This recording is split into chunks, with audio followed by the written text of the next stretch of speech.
Going beyond the headlines.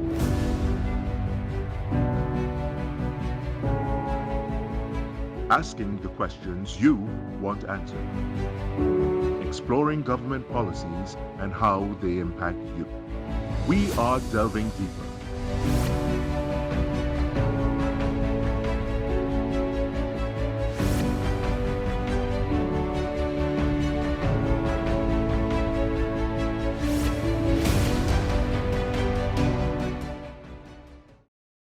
Good evening and welcome to Delving Deeper. I'm your host, Kimberly D'Souza. Joining us this evening is the Minister of Labour, Minister Stephen Clashie. Minister Clashie, good evening. Thank you so much for joining us. Good evening. It's my pleasure to be here. Now, Minister, I wanted us to start off our discussion this evening talking about the rights of an employee. Under the current laws, what are the rights of an employee? The first and probably most important right of the employee is freedom of association. And that is freedom to join a union or a representative body of their choice. Secondly, workers are also part of their general rights is that not to be discriminated against, whether it's by sexual orientation, race, or anything else like that. You also should not be able to force people to work, and as a right, they should not be forced. And this brings me to the point of child labor, where you should also not have children involved in the workplace, and that is the right of a child not to be exploited in that way. You have several other benefits under the current law, and that is the right to get a fair day's pay for a fair day's work. There are laws that govern things like Minimum Wage Act, where employees ought not to receive wages below that threshold. And therefore, in general, employees in Trinidad and Tobago are protected because we have several laws and regulations that govern the way employees should be treated, and they can find redress within the court system, and in particular the industrial court. Now, Minister, earlier you would have mentioned child labor. Can we speak to what the ministry is doing to address instances of child labor? In Trinidad and Tobago, we do have child labor, but it is not as prevalent as it is in Latin America and other jurisdictions. We have embarked over the past year on a program aimed at sensitizing the nation with regards to what is child labor. How can you recognize child labor? How can you report child labor? And that is being managed by one of our divisions within the ministry, which is the Labor Inspectorate Division, that really ensures that people and children are protected in the workplace. Very often, we need to put it in context. In Trinidad and Tobago, a number of children work in their parents' establishments. They work with their parents in order to support the family and so on. And sometimes we see them selling on the road on weekends or afternoons and so on in the presence of a family member. Nothing is wrong with that per se. If, however, they're on the road at 10 o'clock in the morning or 2 o'clock in the evening when they ought to be in school, then that will represent more of a child labor issue than if they went to the market with their parents on a Saturday morning or a Sunday morning to sell their wares and support the family. So we need to understand that not every aspect of children helping out in the household or in their family business is considered child labor. It's only when it starts to affect the psyche of the child, the ability of the child to have a childhood, and where they are forced to do what they do as we see on the roads, then we take a harsh look at that. And once it is reported, a number of other government agencies can get involved. The police, child care services, the Ministry of Labor, and therefore there are mechanisms in place to deal with that and prevent it. Now, Minister, on the job training program, because I know it's geared towards assisting those between 16 and 35. On the flip side, we also have the Cipriani College of Labor, which you also mentioned. Are we seeing more people attending the college? Yes, the pandemic actually did some good for the Cipriani College of Labor. What we found is that we were able to leverage technology to bring the programs to the wider public, including the Caribbean, where we now have about 10% of our students enrolled in online programs. So what we would have seen is many people taking the opportunity to use online classes to further their education during the pandemic. What that has done, it has given us the impetus to actually grow the online portals that we have and to increase our student enrollment. And we are particularly targeting people in the Upper Caribbean and wider world. So we have been able to do quite a bit at the Cipriani College with regards to expanding our student population. We will continue to have face-to-face interaction, but online training and education is here to stay. It's not going to go away. It's not going to go back to what it was. People are now much more open to online training than they would have been maybe 5-10 years ago. I remember people who did degrees online, people were scoffing at it and indicating that, they shouldn't really be doing those kinds of programs because nobody was going to accept it. Now we find that by and large, the mainstream programs that are being offered by many universities, even our own University of the West Indies and other universities like Phoenix and so on, we see that that is a new trend in terms of how people are able to learn and get their degrees and diplomas and so on. Right. Now, one of your other programs is the National Employment Service. And of course, it helps employers find that right employee for the job that they're looking for. Tell us a bit more about this organization. The NES and the OJT, the National Employment Service, and the on-the-job training are two programs within the ministry that kind of like back-to-back. And to answer the NESC question, I'll probably go to the OJT first and say to you that under the OJT program, we currently have about 5,000 trainees.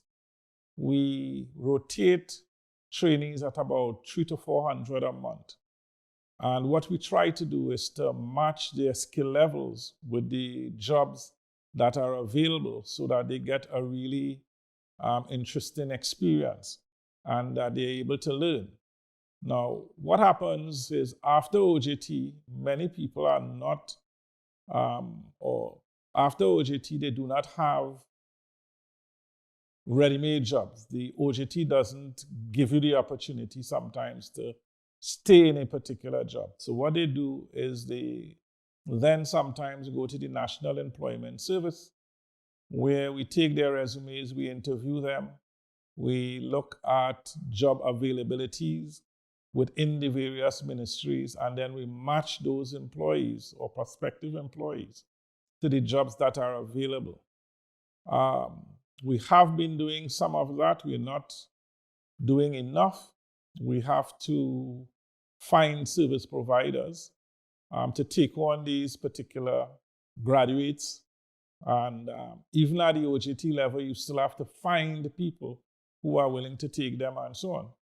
Now, in that sense, we have a number of incentives for would-be service providers where we pay part of the cost of the OJT that you hire. And I believe it's 60-40. where we pay 60% of the cost, and the prospective employer pays 40%. They pay everything up front, and then we reimburse them. And that is a way we try to encourage would-be providers to expand the program and to give and get more meaningful placements to employees. On the NESC side, we do some work there, but there is a lot more that could be done in expanding the numbers, but we need the service providers to come on board. And we are actively trying to find them and bring them on. Sometimes it's a well-kept secret, and with well-kept secrets, you have to make it a little more public. So we have people within the OJT program, officers who are actively looking and encouraging would-be employers to come on board. So last year, for instance, 2021, we had 35 new service providers that we brought into the system. This year, we're looking to see if we could get 50, 60 plus. So as we develop the program and more people come into the program, we are likely to be able to train more young people as time goes by. Right. And on the NES side, the National Employment Service side as well, will this same approach be taken as well? Yes. Right now, the major feedstock for those people are the various ministries who have vacancies, and they reach out to us to see if we can help them fill them. But we really need to get within the private sector and to get them on board through having them registered and have them as a first call come to the ministry and NES to see what we have available in our databases that could be of help to them. And in that regard, we will try to basically expand the program that way. But at present, we have only been able, for instance, to maybe place about 500 people or so over the last year, which is low. Now, negotiations are currently underway between the trade unions and the CPO. Yes. And I see a smiling minister because, of course, I had to ask you this question. At what point does the Ministry of Labor get involved in this process? The Ministry of Labor only gets involved in the process through the NUGFW, who really negotiates on behalf of the hourly and daily paid workers within the public sector. Outside of that, we do not get involved in any way. And in order to make that comment make sense, I'll have to take you through what the issues are. And this is as follows. Public service employees are not considered as workers under the Industrial Relations Act. Therefore, they have no locus standi going through the Ministry of Labor.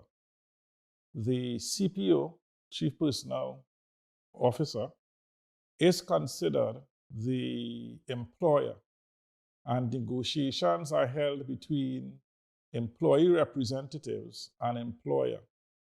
If there is a deadlock, according to the Civil Service Act, the matter is referred to the Minister of Finance for resolution. And if after 21 days there's no resolution, then it goes to a special tribunal of the Industrial Court, headed by the chairman of the Essential Services Division. He then adds 2 persons from the Industrial Court, and they then look at the information at hand and they make a determination. And like all matters in the Industrial Court, their determination is final. So it takes a little, so people are of the opinion that the Ministry of Labor has to get involved in that discussion. But according to the law, the Civil Service Act, and the Constitution, special provisions have been made for public sector employees. And therefore, that is the route that will normally be taken in such an exercise. What is the role of the Conciliation Advisory and Advocacy Division? Well, that is really the heart of our ministry. That particular unit really looks at conflict resolution. And conflict resolution in the sense that where an employee and an employer, maybe through their bargaining representative, have issues, before it goes to the industrial court, they get involved in trying to mediate those issues so they don't get to the industrial court. Because many times, if you bring people to the table, you are able to find resolution. Now, they have a success rate of about 90%, where they are successful in preventing the issue from going to the industrial court. They are also involved in issues such as workplace or sexual harassment in the workplace. Right now, they are establishing a hotline where you have issues in the workplace regarding sexual harassment that people can call and get advice on. They also offer advice to both unions, government, and workers. And also you can walk into the conciliation unit at any time and get advice as an individual. You don't have to belong to a union. So they really provide the kind of service in terms of giving advice and direction and interpretation of the Industrial Relations Act. And also they have a number of historical information with regards to prior case laws and so on within the industrial court that forestalls a lot of issues before they need intervention at a higher level. Right. And Minister, are these services only available for workers in the public service, or even a private sector worker can approach the division? Any worker. It matters not whether you're private or public, they will provide advisory services to you. Now, Minister, the Occupational Safety and Health Agency also falls under your ministry. Can you tell us a bit about this unit? The OSH agency really provides guidelines for how work should be done safely. And they do that through regulations. And having approved the regulations, then they do inspections to ensure compliance with the regulations. And therefore, they play an important role in the world of work. And given that the International Labour Organization has now said that safety is one of the pillars of decent work, it has taken on a new international flavor, if you want to call it that. So part of the right of an employee is the right to safe working conditions. And the OSH agency helps supports ensuring that workplaces are in keeping with the highest standards of health and safety. Well, they just don't take them to court like that. First, you have to prove that the environment is unsafe or that it has environmental issues. People will normally call in the OSH agency to come and inspect those premises, and they will do a report. And based on the report, the employer will be advised on what he has to do to remedy the situation. If he continues to not remedy the situation and the situation remains that way, then the OSH agency can in fact instigate litigation against that employer. They cannot fine the employer or anything like that in terms, because then that would be Caesar unto Caesar. What they can do, however, is do what we call prohibition notices, where you are disbarred from continuing doing work unless the unsafe condition is addressed. for people who are continuous violators, they can also engage in starting legal proceedings with regards to their non-compliance. We would have seen recently the Paria tragedy, where 4 divers lost their lives while completing maintenance work in an underwater pipeline. An investigation was done, and of course, it will remain confidential. Can you tell us why such an approach was taken with this particular incident? Well, to begin with, the report has not been completed as yet. As Minister with line responsibility for USH, I received an interim report about 2 months ago. That report at the time said that there were a number of outstanding issues that needed to be addressed before the report can be finalized. To issue or make public such a report that has obviously things still to be done would be reckless on my part. And therefore, I am told that the final report should be available sometime in mid-August. Also, you would note that there is a tribunal set up by the government of Trinidad and Tobago to look at the issues. I suspect that that report will form part of the evidential trail that may be used in that tribunal, and so as not to prejudice the outcome or create any stigmas, we will choose at this point to be guarded rather than to just. But the report will be made public. So, Minister, as of right now, are you saying that OSHA has not completed the report? No, the report has not been completed. We brought in some experts from the US, and we also have some local experts who are yet to give us their final reports that will go into the USH final report. So there is some outstanding work, but as I indicated, it should be completed sometime by mid-August. Well, Minister, I mean, based on what you just said, it seems as if OSHA is taking very long to complete this report. I mean, that is definitely the conversation we're hearing in the public domain. I would love to get your thoughts on this. Well, I would much prefer them to be long and correct than short and incorrect.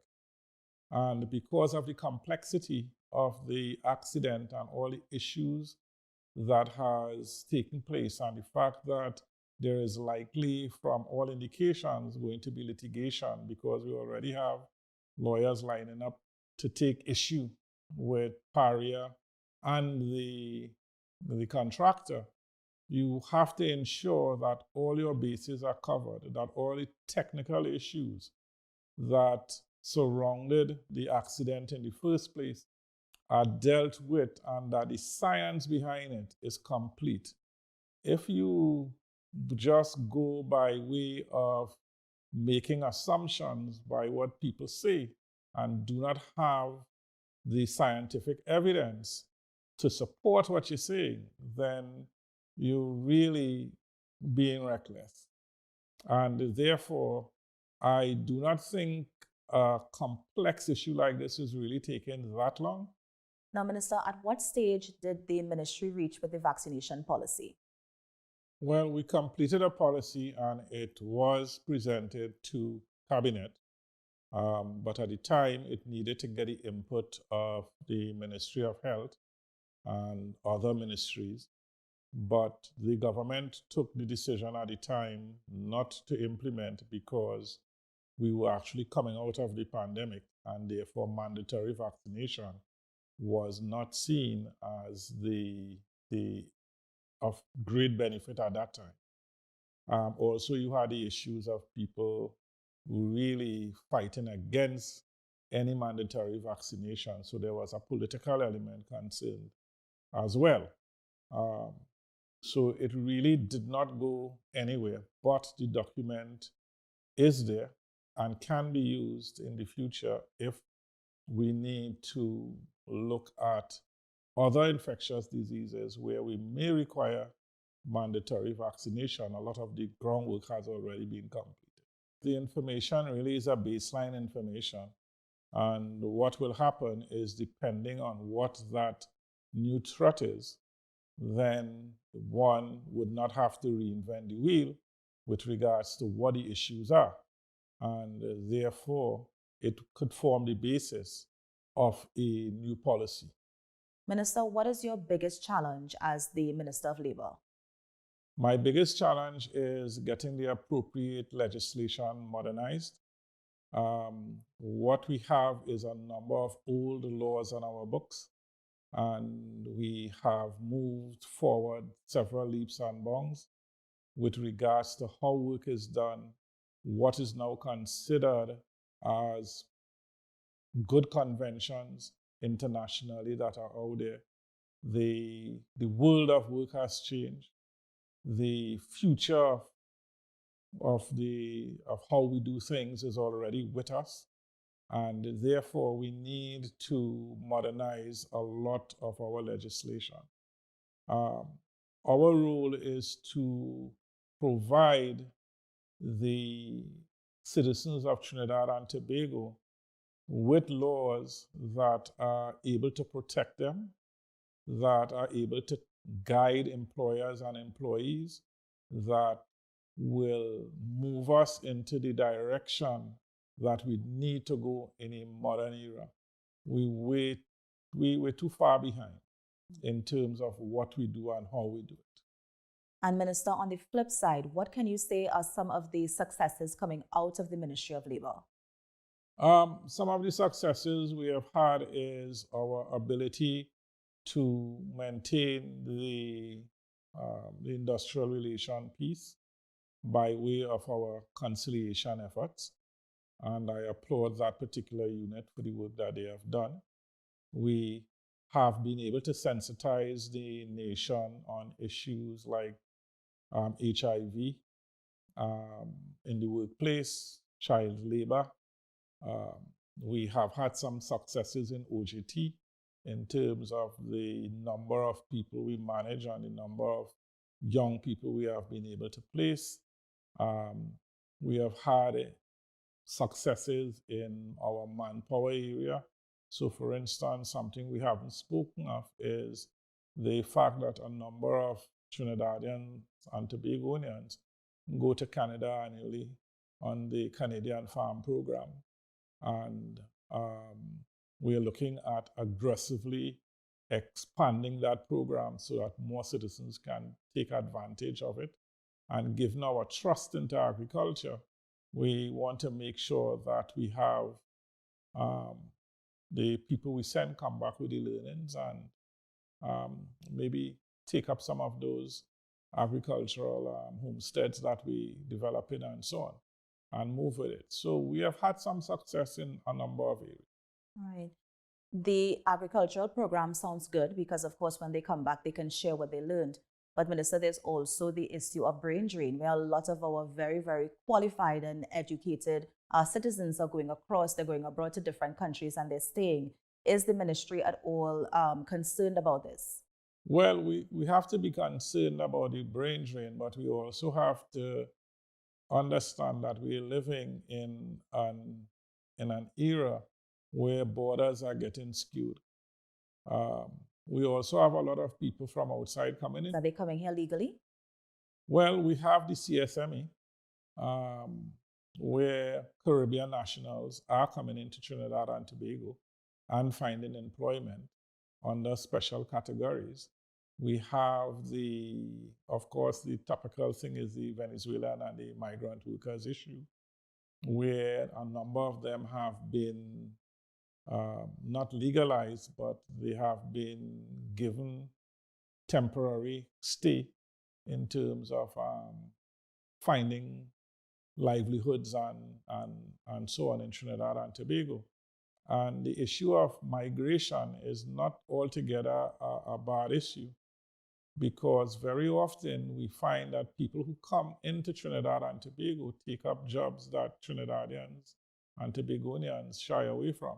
And Minister, before we close, final thoughts. Final thoughts. I think Trinidad and Tobago is at a good place in terms of where we are going. We have had a conversation recently through the Human Resources Management Association with the future of work and how we view work. And we really have to shift paradigms and to think things through. We need to understand that we cannot exist in silos, that we need to have the meeting of the minds at many different levels. We need to engage in consultation. We need to have difficult conversations. And we need to do what is right, not for the individual, but what is right for the country. And sometimes that comes with a price, a stigma, and some issues. And I keep saying we should not be afraid to have the difficult conversations, because those conversations define us, define where we will go and how fast we will get. So I want to just encourage all of Trinidad and Tobago, particularly the unions, the employer class, and the employees, to come together and understand that we're in this together. We may have different approaches and different ideas of how we get to where we're going, but we all want to get to the same place, which is a better Trinidad and Tobago. Lovely closing thoughts there, Minister, and thank you so much for joining us on this week's episode. You're welcome. Join us at the same time next week for another edition of Delving Deeper. I am Kimberly D'Souza, and on behalf of our entire crew, have a good night.